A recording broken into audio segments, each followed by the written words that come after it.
American, I'd be up there in the higher social status. Instead, I got the worst of things. I was a human, the only I'd ever heard of, and cursed at that. I didn't sulk over my fate, however. I wouldn't be the person I was today if not for all the crap I had to take growing up. And once the announcement came, everybody here would know just how wrong they were in smothering me with their prejudice. A couple girls strolled past me, making sure they kept a large distance between me and them, as they did. They held the papers in their hands, news from Rainier. I wondered if my name was in there in those papers. I eavesdropped, hoping to get some word, but they were talking about something else. "Prince Rylan showed up in court in blue last week," one of the girls said. "The article says it's a fitting color for him."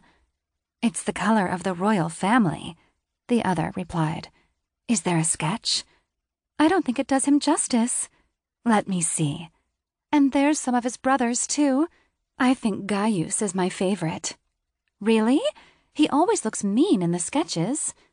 "I think Kael's the mean one." "But Kael's gorgeous. He's the only of his brothers with white hair so striking, it looks like snow." "I prefer the illustrations of Micah. Piercing eyes. They say his hair is as crimson as the deepest of roses." I was out of earshot before I could hear the rest, but I couldn't bring myself to care. There were better problems to worry about, instead of how princes looked and what they were wearing. Normal girls had time to gossip about that. I was too busy trying to fight away the daggered stares and thinking of methods to turn those looks into ones of awe. I finished clearing out the latrines and slipped out of my work gloves. It always made me uncomfortable not wearing gloves.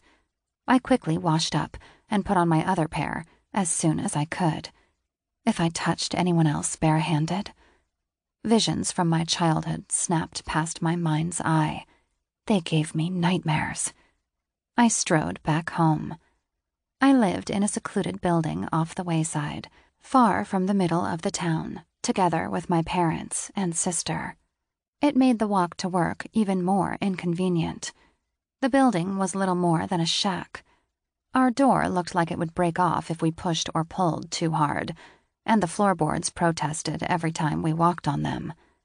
I untied my hair and entered my home, meeting the dark interior of our living room.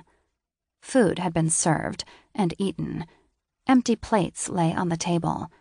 Mother had gone ahead without waiting.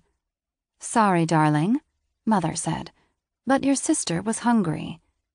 Bianca, my sister, was sitting in a corner, working on another one of her sketches and scratching her charcoals on her overused scraps of paper. She peered up. "I didn't say that."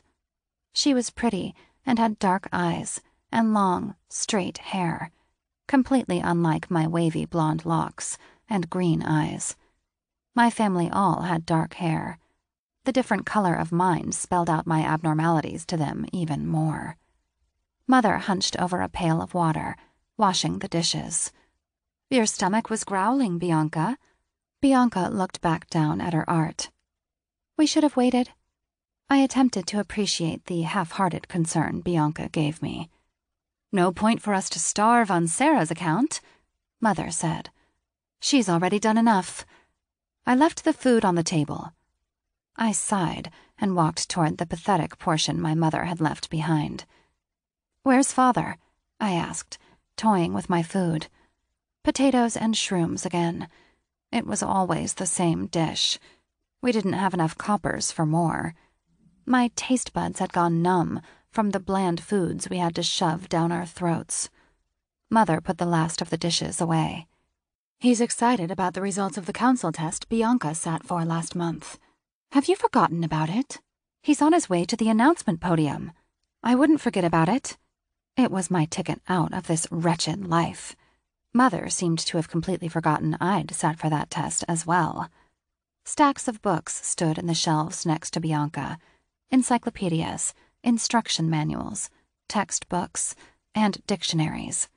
Books were expensive, but my parents forked out what they could for Bianca, hoping she'd get